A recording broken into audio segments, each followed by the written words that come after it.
China के हवाले से काफ़ी टाइम पहले भी ये मसला उठा था कि पाकिस्तानी ख़वातीन के साथ शादियां हो रही हैं और चाइना उनको ले जाएगा। 2017 से 2019 तक ये मसला रहा है शिद्दत के साथ। हर कोई पैसे मांग रहा है, पैसे हैं नहीं।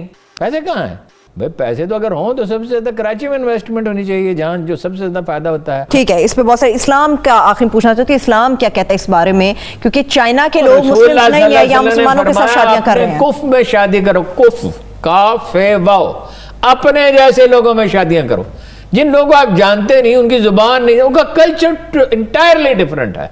आप चीन जाएं तो आप हैरान रह जाएंगे, वो एक और तरह से जिंदगी है, उसमें साथ आप एडजस्ट ही नहीं कर सकते। आपकी कुछ 4-5 हजार लड़कियां चाइनीज खरीद के ले जा चुके हैं। इसी तरह से जब फलस्तीन की बात होती है तो कहा जाता है पाकिस्तान फलस्तीन के साथ खड़ा हुआ है। तो जब चाइनीज मुस्लिम्स या उइगर मुस्लिम्स की बात आती है उस वक्त पाकिस्तान लेट क्यों जाता है? नहीं, खड़ा तब भी रहता है, ऐसी बात नहीं है कि पाकिस्तान खड़ा नहीं रहता उसमें, लेकिन वो थोड़ा झूलता रहता है कि नहीं नहीं एंड कर लो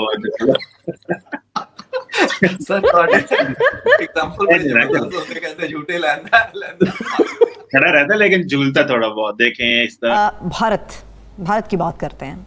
अब ज्यादातर वो शादियां यहाँ करते थे क्रिश्चियन खातिन के साथ और गरीब खातिन के साथ। ठीक, मसला क्या है? मसला यह है कि चीन में 36 बरस तक 1979 से लेकर 2015 तक एक बच्चा पैदा करने की इजाज़त थी। उसमें जो है वो अबार्शन करा देते थे अगर बच्ची के पैदा होने का इम्कान होता था शुरू में ही। अच्छा। और 14% फ़र्क है। दुनिया की तारीख में ऐसा कोई दूसरा वाक़या नहीं है। जंगों में हो जाता था, मर्दों की तादाद कम हो जाती थी। 14% तादाद। फिलिपाइन में उन्होंने की शादियाँ, वो नाकाम रहीं। कहा जाता है, मुझे तो पहली दफ़ा ये पता चला, मैं तो फिलिपाइन के बारे में राय अच्छी थी कि वो खातिन धोखा देती थी। मंगोलिया में करने लगे, कोरिया में की, वियतनाम में की। तो वो पाकिस्तान में जब CPEC के लिए आया उसमें 2 तरह के मसाइल हुए। एक बात में बिल्कुल क्लियर है, इसमें चीनी हुकूमत का कोई कसूर नहीं।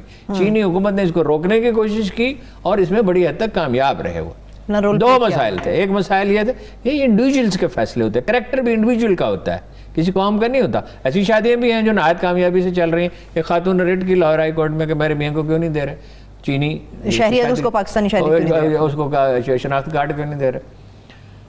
वो 2 तरह, एक ये मसला था कि ये शादी की, यहाँ रहे जब तक रहे, फिर छोड़ के चले गए, फिर पलट के पूछे नहीं। एक ये मसला होता था, बाद में शिकायत की कि उन्हें आमादा किया जा रहा है गुनाह की ज़िंदगी गुजारने पे। उसमें FIA ने सेल कायम किया, वज़ीर आज़म को रिपोर्ट पेश की गई, चीनी हुकूमत से रब्ता किया गया, चीनी हुकूमत ने इसमें मदद की। ये मसला हुकूमत का नहीं है। अच्छा, ये इंडिविजुअल है, आप उसको रोक नहीं सकते। कानून साजी इसमें होनी चाहिए। आप यूरोप में या अमेरिका में शादी करते हैं तो वो कहते हैं जी कैरेक्टर सर्टिफिकेट मंगवाएं। और यहाँ जिम्मेदार अफसर, DPO की सतह का अफसर उसके लिए उस कैरेक्टर सर्टिफिकेट जारी करता है कि कल कला कोई मसला ना पैदा हो। Last 30 second sir.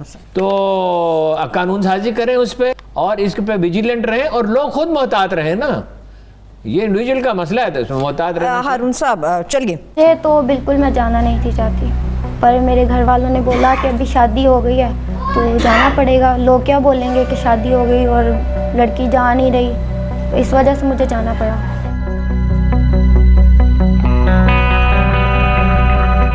कि ਤੁਹਾਡੀ ਹਰ ਜ਼ਰੂਰਤ ਪੂਰੀ ਹੋ ਗਈ, ਤੁਹਾਨੂੰ ਪੈਸੇ ਦਾਂਗੇ, ਅਸੀਂ ਸ਼ੋਪਿੰਗ ਕਰਾਵਾਂਗੇ, ਕੁਛ ਨਹੀਂ ਕਰਾਂਦੇ, ਗੱਲਾਂ ਸੁਣਾਉਂਦੇ ਨੇ, ਰੋਟੀ ਮੰਗੋ ਤਾਂ ਉਹ ਨਹੀਂ ਦਿੰਦੇ ਹੈ ਨਾ, ਤੇ ਸਾਡਾ ਮਤਲਬ ਰੋਟੀ ਹੈ, ਬਸ ਝੂਠ ਬੋਲ ਕੇ ਤੇ ਲੈ ਜਾਂਦੇ ਨੇ, ਸਭ ਧੋਖਾ ਹੈ। ਅਸੀਂ ਸਾਨੂੰ ਪੈਸੇ ਪੂਸੇ ਦਾ ਕੋਈ ਲਾਲਚ ਨਹੀਂ, ਨਾ ਅਸੀਂ ਉਹਨਾਂ ਕੋਲ ਕੋਈ ਪੈਸਾ ਲਿਆ ਹੈ, ਨਾ ਸਾਨੂੰ ਉਹਨਾਂ ਨੇ ਕੁਝ ਦਿੱਤਾ ਹੈ, ਕਿਸੇ ਕੰਮ ਦਾ ਅਸੀਂ ਲਾਲਚ ਨਹੀਂ ਕੀਤਾ। ਸਿਰਫ ਅਸੀਂ ਇਹ ਕਿਹਾ ਕਿ ਸਾਡੀ ਬੇਟੀ ਹੈ, ਰੋਟੀ ਅੱਛੀ ਖਾਏਗੀ, अच्छे माहौल च रहेगी, मतलब सानू ये नहीं पता कि अगर साडा जुल्म होएगा। अभी जो कुछ भी हो रहा है फलस्तीन में और साथ ही इजराइल में, उसमें किसी दूसरे मुल्क को जाना चाहिए, किसी दूसरी कंट्री को जाके इंटरफेयर करना चाहिए या बिल्कुल साइड पे रहना चाहिए? भाई, आपके जो पार्लियामेंट में जिस तरीके से स्पीचेस चल रही थी, एक मौलाना साहब की और एक खातून ने जो एक तकरीर करी पार्लियामेंट में, उसको देख के तो लगा कि आप लोग अभी जिहाद करने वाले हैं। और मैं तो इसका अनाउंसमेंट सुनने वाला था, प्रधान आपके जो प्राइम मिनिस्टर हैं, कि भाई पाकिस्तान जिहाद में जा रहा है और मैडम ने कहा कि मेरा लिस्ट में सबसे ऊपर नाम होना चाहिए। तो आई वाज जस्ट एक्सपेक्टिंग, क्योंकि parliament is supposed to be a very serious place. अब इसके बाद में पाकिस्तान जाएगा फिलिस्तीन, लेकिन वो तो कुछ ऐसा हुआ नहीं। जब कश्मीर की बात आती है तो कहा जाता है कि पाकिस्तान कश्मीर के साथ खड़ा है। फॉरेन मिनिस्टर की बात से मुझे आपकी याद आया। इसी तरह से जब फलस्तीन की बात होती है तो कहा जाता है पाकिस्तान फलस्तीन के साथ खड़ा हुआ है। तो जब चाइनीज मुस्लिम्स या उइगर मुस्लिम्स की बात आती है उस वक्त पाकिस्तान लेट क्यों जाता है?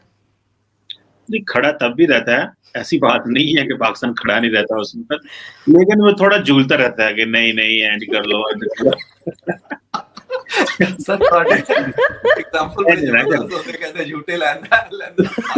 खड़ा रहता है लेकिन झूलता थोड़ा बहुत, देखें इस तरह वो इस तरह। देखिए ये एक हकीकत है, इसमें जो है वो हकीकत हमारे सामने है, और वो ये हकीकत है कि कश्मीर के मामले में हो या फलस्तीन के मामले में हो, प्ले करना ज्यादा आसान है।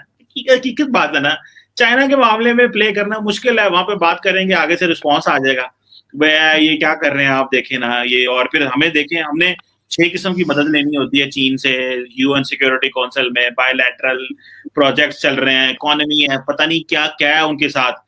तो अब वो जारी बात है हमें सूट नहीं करता, जिस तरह हमारे फॉरेन मिनिस्टर ने कहा ना वो हमारे दोस्त हैं, भाई ये तो कोई जवाब नहीं बनता, दोस्त हैं। तो यहाँ पे जो अपनी मर्जी से लेंस कोई देखना चाहता है तो ये इश्यूज तो हैं, लेकिन मेरा ख्याल है कि यहाँ पे थोड़ा सा ट्रांसपेरेंट